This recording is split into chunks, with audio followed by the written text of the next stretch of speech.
Opa, tudo bem? Eu sou o Luiz Camargo e seja muito bem-vindo. Pessoal, antes de entrar no tema do vídeo de hoje, eu só queria passar um recado rápido. Como vocês sabem, o Roger Scruton faleceu esse fim de semana. E eu fiquei extremamente abalado, pois eu já li tantos livros dele na minha vida, que pra mim foi como um amigo tivesse partido. Scruton influenciou muito a minha visão de mundo. Na verdade, suas obras delinearam o pensamento conservador contemporâneo. Ele era filósofo, romancista, músico erudito, poeta, sommelier, um ser humano fantástico que, além de tudo, era cristão. Inclusive suas obras mais filosóficas, como O Rosto de Deus, A Alma do Mundo e até o Beleza, que é um dos meus livros favoritos, influenciaram muitos outros intelectuais como ele a deixarem o ateísmo ou o agnosticismo. Se você nunca leu nenhum livro do Scruton, você precisa mudar isso. Até esta quinta-feira, na minha biblioteca, todos os seus títulos ficarão com até 45% de desconto. Você poderá escolher qualquer livro dele a preço de custo praticamente. A promoção encerra nesta quinta, dia 16, às 23 horas e 59 minutos. Então, terminando o vídeo, já acessa bibliotecadoluiz.com.br. Escreve lá na busca do site Roger Scruton e escolha um ou alguns de seus livros. Bom, recado dado, então vamos lá. Há muito tempo me pedem para entrar nessa discussão sobre o fundão eleitoral e se o Bolsonaro deve vetar ou sancionar essa imoralidade. E eu evitei até agora entrar nesse assunto por um motivo bem simples. O modelo de financiamento de campanha eleitoral que eu defendo dificilmente seria estabelecido como lei. Diante disso, fica difícil tomar um partido nessa história. Calma que eu vou explicar aí o que eu estou querendo dizer.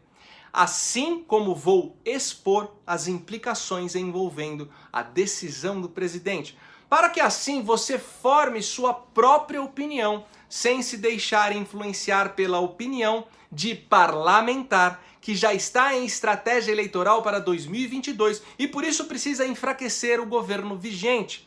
E para também não cair nas bravatas de youtuber histérico que já deixou de criticar o governo há muito tempo para se tornar uma oposição psicótica que visa apenas derrubar o Bolsonaro sem medir as consequências que isso traria para o país. Mas enfim, em 2015, o STF proibiu a doação de empresas para financiamento de campanhas políticas. Lembro que na época os brasileiros viram isso com bons olhos, inclusive eu, pois acreditei que a medida seria uma forma de arrefecer a corrupção.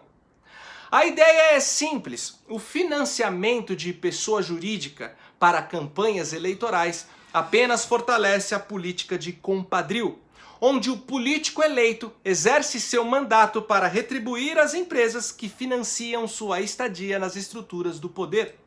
Essa dinâmica foi elevada à estratosfera durante o lulopetismo, vide os acordos espúrios do governo com as grandes construtoras. Apesar de o financiamento de empresas privadas para campanhas ser uma prática comum em democracias exemplares, como nos Estados Unidos, no Brasil, vimos que isso estabeleceu uma relação promíscua entre o público e o privado. Antes de qualquer coisa, temos que entender que neste país o poder financeiro do crime organizado e dos metacapitalistas tem exercido cada vez mais influência na formação de lideranças políticas, que por sinal são todas progressistas. Em face disso, não posso defender esse tipo de financiamento como sendo a melhor saída, apenas porque essa é a opinião da maioria esmagadora daqueles que se dizem de direita. Por outro lado, o financiamento público é extremamente imoral. Não faz o menor sentido parte do dinheiro dos meus impostos, que deveriam retornar como benefícios para a sociedade que eu pertenço, ser usado para financiar panfleto de campanha para algum vagabundo que eu jamais votaria se eleger. Isso é uma excrescência, ainda mais em um país extremamente carente em áreas essenciais como saúde, segurança e educação.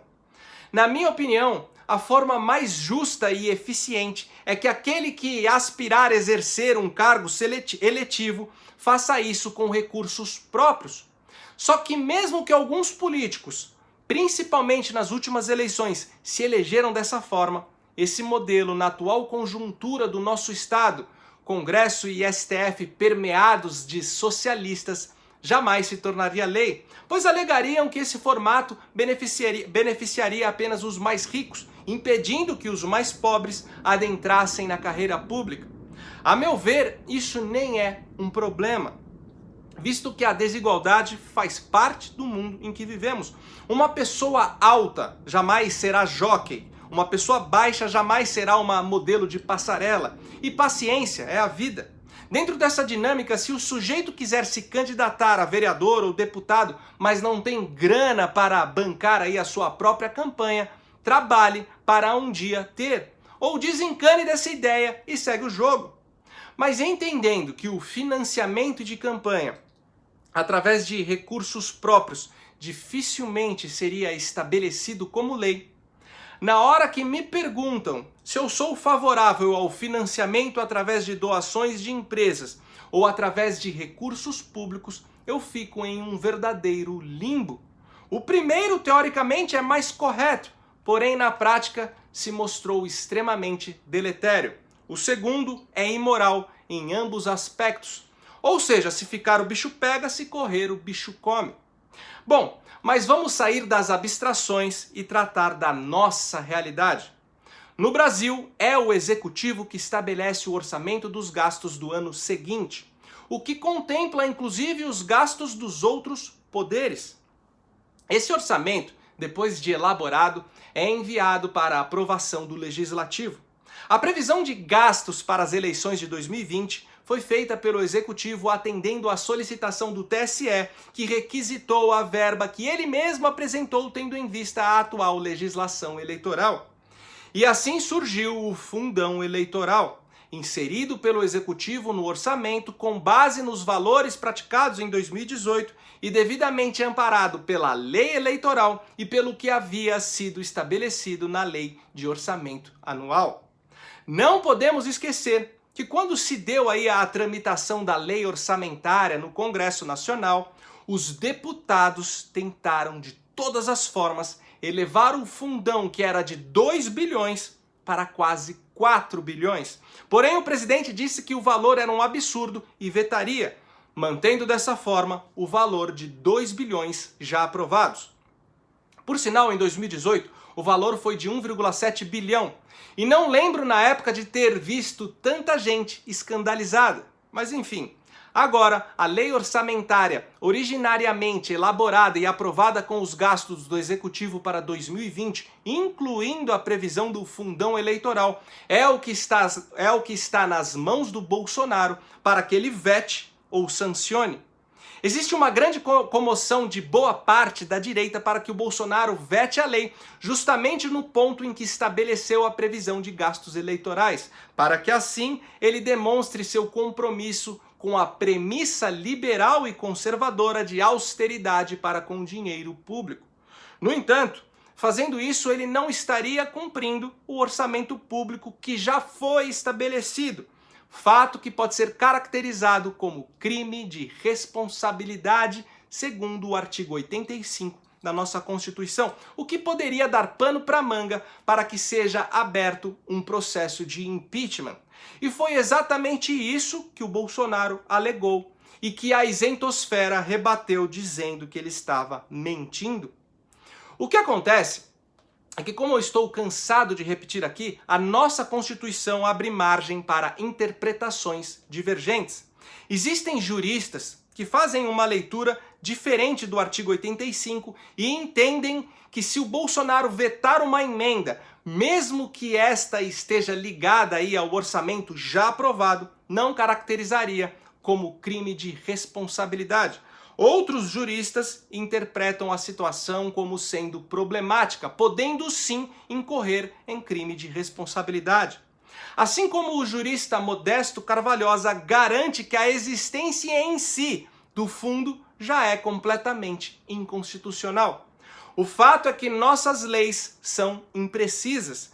E quanto à possibilidade do Bolsonaro incorrer ou não em crime de responsabilidade caso vete o fundão, como eu não tenho formação jurídica, qualquer coisa que eu fale estaria apenas divulgando a narrativa de algum jurista. Eu prefiro então não opinar. Porém, uma coisa eu sei: um presidente que tem a aprovação da maioria da população, como é o caso do Bolsonaro, jamais seria impeachmentado.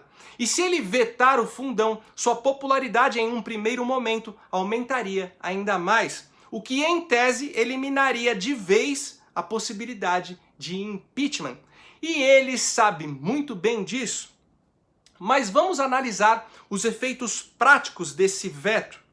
Uma vez que os deputados queriam aprovar quase 4 bilhões e depois, em acordo com o governo, recuaram para os 2 bilhões, o veto presidencial seria encarado como uma afronta ao parlamento, que além de derrubar o veto, daria início a uma animosidade com o Poder Executivo que criaria uma barreira intransponível para a aprovação de qualquer medida. Adeus reforma tributária, adeus reforma administrativa e adeus quaisquer projetos do governo importantes para o país. Bolsonaro ficaria completamente engessado e um presidente que não mostra desempenho se torna impopular. Um presidente impopular abre caminho para que um processo de impeachment vingue. E é aí que poderiam usar o tal do crime de responsabilidade, mesmo que este seja inconsistente. Ou se não, apenas esse desgaste do executivo com o Congresso faça com que o Bolsonaro chegue enfraquecido em 2022, o que beneficiaria a ascensão do candidato da isentosfera.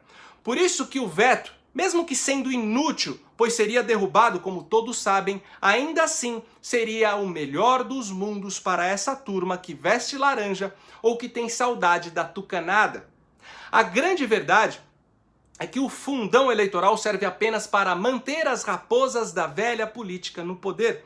Quem realmente está comprometido com a inovação, quem realmente é de direita, seja liberal ou conservador, não precisa de fundão. O Bolsonaro recebeu 57 milhões de votos sem precisar de dinheiro público. Por isso que a melhor forma de combater essa indecência é aderindo à campanha que o próprio presidente iniciou. Não vote em quem recebe o fundão. Se isso ficar plenamente difundido, podemos finalmente ter uma renovação dentro do Congresso Nacional, que será formado por políticos que respeitam o dinheiro do pagador de imposto.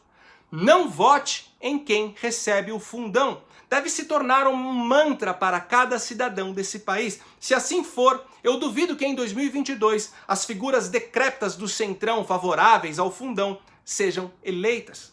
Para resumir, a proibição das doações de empresas para campanhas políticas por conta dos escândalos envolvendo bandidos travestidos de empresários aconteceu no governo Dilma. Na sequência, o fundão foi aprovado no governo Temer. Depois, em 2018, o povo brasileiro elegeu o Congresso que aprovou o orçamento de 2020, incluindo o bendito fundão. No entanto, agora, a isentosfera, assim como a direita jujuba, colocam toda a responsabilidade dessa excrescência nas mãos do presidente que foi eleito sem R$1 de dinheiro público. Bom, eu espero que tenha te ajudado a tomar uma posição em meio a esse imbróglio. Deixa aqui nos comentários a sua opinião. Curte e compartilhe o vídeo para ele ganhar relevância. Não esquece de acessar bibliotecadoluiz.com.br e conferir todos os descontos nos livros do Roger Scruton. E se você gosta do trabalho que eu venho fazendo e puder ajudar a manter esse canal em plena atividade, contribuindo com qualquer valor, o link do nosso Apoia-se está aqui na descrição. Me segue também nas redes sociais, Twitter, Instagram e Facebook, @LuizCamargoVlog. Então até o próximo vídeo, valeu!